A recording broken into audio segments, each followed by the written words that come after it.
Panjang memang perjalanan waktu sehingga kemudian perjanjian ekstradisi antara Indonesia dengan Singapura ini berhasil ditandatangani pada hari Selasa kemarin. Mungkin bisa dibilang sampai 24 tahun karena disebut pemerintah Indonesia mengupayakan semenjak tahun 1998. Walaupun tadi Anda sudah mendengarkan dalam tayangan yang kami sajikan bagaimana timeline-nya. Sejak kapan kemudian pemerintah melakukan inisiatif dan juga mulai kapan baru bergerak aktif dan juga membahas mengenai hal ini dalam pertemuan baik itu bilateral maupun dalam pertemuan regional. Dan yang kita harapkan artinya walaupun ini disebut sebagai kabar baik, tapi tidak hanya berhenti hanya sebatas kabar baik saja. Tidak hanya sebatas masalah di atas kertas saja, tapi bagaimana implementasinya. Apa sebenarnya dampak dari diadakannya perjanjian ekstradisi yang rasanya begitu didam-damkan oleh pemerintah Indonesia ini. Nah, untuk bisa menjawab hal ini, apakah memang dengan adanya perjanjian ekstradisi ini bisa memudahkan Indonesia untuk bisa kemudian memulangkan para koruptor ataupun juga para pelaku kejahatan lainnya? Setidaknya ada 31 tindak pidana kejahatan yang tercantum dalam perjanjian ekstradisi ini untuk bisa kembali ke Indonesia dan juga diadili. Untuk bisa membahas hal ini sudah hadir di samping saya yang sepertinya sudah tidak sabar untuk bisa memberikan pandangannya. Bang Saur Siagian, selalu semangat kalau kita ajak bicara mengenai korupsi karena pegiat anti korupsi. Selamat malam Bang Saur. Selamat malam Mbak Putri. Tahun 2022 baru ini kita ketemu. Iya Mbak Putri. Bajunya masih hitam, masih sedih, masih berduka? Ya, artinya itu simbol daripada ada harapan kita untuk memperbaiki diri, termasuk juga tema yang kita bicarakan sekarang ini Mbak Putri. Baik Bang Saur. Selain Bang Saur, nanti kita juga akan dengarkan ada catatan apa dari MAKI ataupun juga Masyarakat Anti Korupsi Indonesia. Sudah hadir secara virtual Mas Boyamin Saiman. Assalamualaikum warahmatullahi wabarakatuh. Selamat malam Mas Boyamin. Waalaikumsalam warahmatullahi wabarakatuh, Putri, Bang Saur. Selamat malam, Mas Boy. Baik, ya. Selain Mas Boyamin Saiman juga sudah hadir bersama kita secara virtual juga, yaitu Wakil Ketua KPK Pak Nurul Gufron. Assalamualaikum warahmatullahi wabarakatuh, selamat malam Pak Gufron. Waalaikumsalam Mbak Putri dan semuanya. Selamat malam Mas Gufron. Ya, dan juga dari Komisi 3 DPR Republik Indonesia Pak Asrul Sani. Assalamualaikum warahmatullahi wabarakatuh, selamat malam Pak Asrul Sani. Waalaikumsalam, selamat malam Mbak Putri, Bung Saur, Mas Boyamin dan Pak Nurul. Baik, ya. Yang pertama mungkin saya ingin sekali dengarkan catatan apa dari MAKI, dari Mas Boyamin. Optimis nggak Mas Boyamin dengan adanya perjanjian ekstradisi ini? Karena saya juga dengarkan ada note-note tertentu dari Mas Boyamin yang diharapkan bahwa ini implementasinya seperti apa. Silakan Mas. Izinkan saya mewakili semua, termasuk ya Pak Saur, Pak Nurul Gufron dan juga Pak Asrul Sani. Saya kira boleh mewakili kalau ini. Selamat dulu pada pemerintah Indonesia dan pemerintah Singapura yang dengan segala pengorbanan, perjuangan ataupun masing-masing punya menyisihkan ego masing-masing melakukan perjanjian ekstradisi ini. Meskipun sebenarnya Singapura menang banyak karena dia kemudian dapat pengelolaan udara di atas Riau 25 tahun.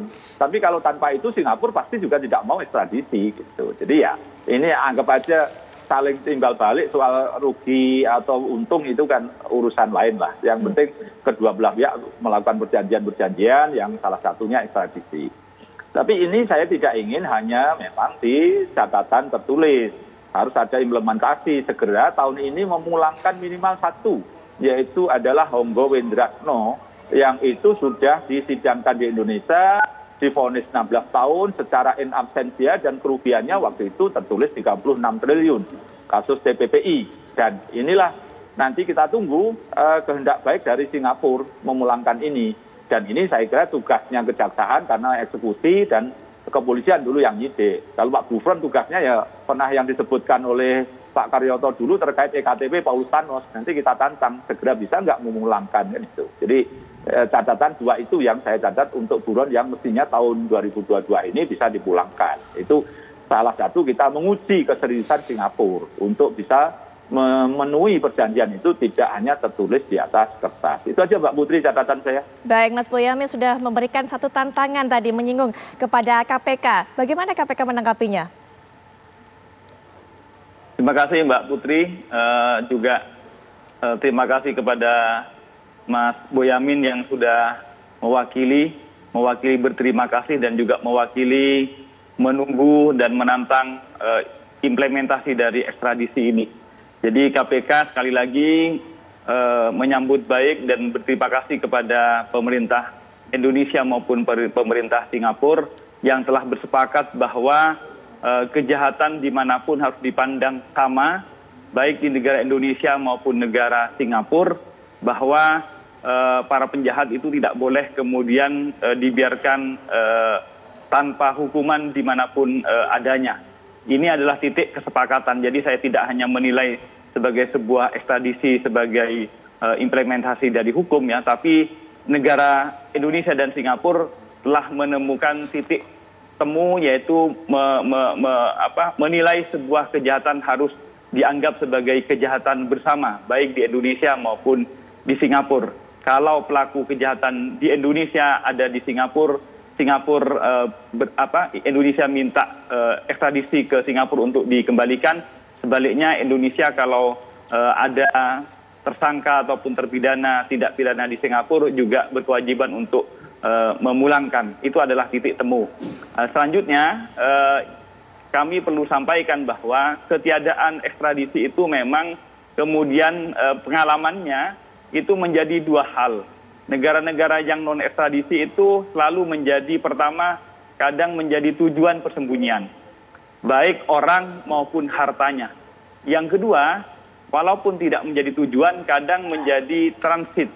Jadi ke negara-negara yang non ekstradisi lebih dahulu, baru kemudian lari ke tempat lain. Ini sudah banyak terjadi. Misalnya kasus Nazarudin itu yang ketangkap di Kolombia. Awalnya itu adalah pelariannya ke Singapura lebih dahulu, baru kemudian lari ke negara kedua dan ketiga selanjutnya. Begitupun Nunun Nurbaiti gitu, dan beberapa pelaku kejahatan lainnya. Jadi saya kira ini hal yang positif. Setidak-tidaknya kita sudah di sekitar Indonesia, negara-negara ASEAN dan Australia, semuanya saat ini sudah terikat perjanjian ekstradisi, kecuali mungkin ke Timur Leste yang belum. Tapi saya kira jarang pelaku kejahatan lari ke Timur Leste. Tapi negara-negara ASEAN dan Australia, artinya negara perbatasan terluar Indonesia, itu sudah terikat pada ekstradisi, dan itu sekali lagi sangat menggembirakan karena relatif tempat-tempat yang menjadi persembunyian adalah negara-negara yang berbatasan langsung dengan Indonesia. Baik, berikutnya mungkin Pak Susani kita juga ingin dengarkan bagaimana pandangannya, karena memang akhirnya ada titik temu dari Indonesia dengan Singapura mengenai hal ini. Yang pertama ingin saya sampaikan, memang berbeda dengan katakanlah perjanjian-perjanjian ekstradisi yang pernah dibuat dengan negara lain. Terakhir, karena saya kebetulan turut membahas ratifikasinya di DPR, adalah perjanjian ekstradisi dengan Rusia. Tetapi dengan Singapura ini memang memiliki nilai strategis, setidaknya pada dua hal. Hal yang pertama, karena undang-undang ekstradisi Singapura itu secara tegas menyatakan bahwa ekstradisi seseorang, terlepas apapun warga negaranya dari Singapura ya, ke negara yang meminta, itu hanya bisa dilaksanakan kalau negara tersebut memiliki perjanjian ekstradisi dengan Singapura secara bilateral ataupun katakanlah multilateral. Tanpa adanya perjanjian ekstradisi, maka tidak bisa dilakukan ekstradisi. Pertanyaannya kan dulu ada Joko Chandra. Joko Chandra itu tidak menggunakan skema ekstradisi, tetapi menggunakan skema deportasi. Nah ini beda lagi, itu ya. Nah itu nilai strategis yang pertama.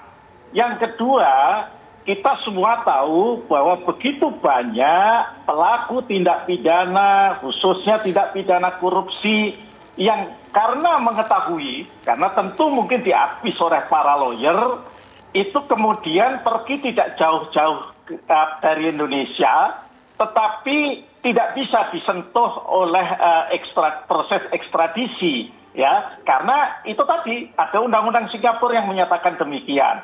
Nah, ini yang saya kira dalam rangka seperti yang disampaikan oleh Pak Nurul Gufron tadi, ya, juga memberikan ya kerangka hukum, legal framework yang lebih baik agar ekstradisi itu berdasarkan paling tidak hukum Singapura. itu bisa diproses, ya, maka ya memang harus ada perjanjian ekstradisi antara Indonesia dengan Singapura. Kan berbeda kalau hukum Indonesia tidak ada yang mengatakan bahwa pemerintah Indonesia atau otoritas Indonesia untuk mengekstradisi orang itu harus, yang negara yang meminta itu harus punya dulu perjanjian ekstradisi dengan Indonesia. Nah, ini berbeda dengan Singapura. Nah, jadi kalau dari sisi perjanjian ekstradisi ANSI ini, memang Indonesia punya benefit, ya, meskipun tentu tidak bisa dikatakan hanya benefitnya Indonesia saja, karena bisa saja nanti satu ketika otoritas hukum di Singapura juga memerlukan ekstradisi dari seseorang yang ada di Indonesia, tapi akan diproses hukum di Singapura. Saya kira itu, Putri. Baik, Pak Susani, memiliki nilai strategis, Bang. Ada benefit juga bagi Indonesia, maupun juga nanti bagi Singapura tentunya. Pandangan dari Bang Saur seperti apa? Kita akan dengarkan nanti setelah jeda berikut ini. Kami segera kembali.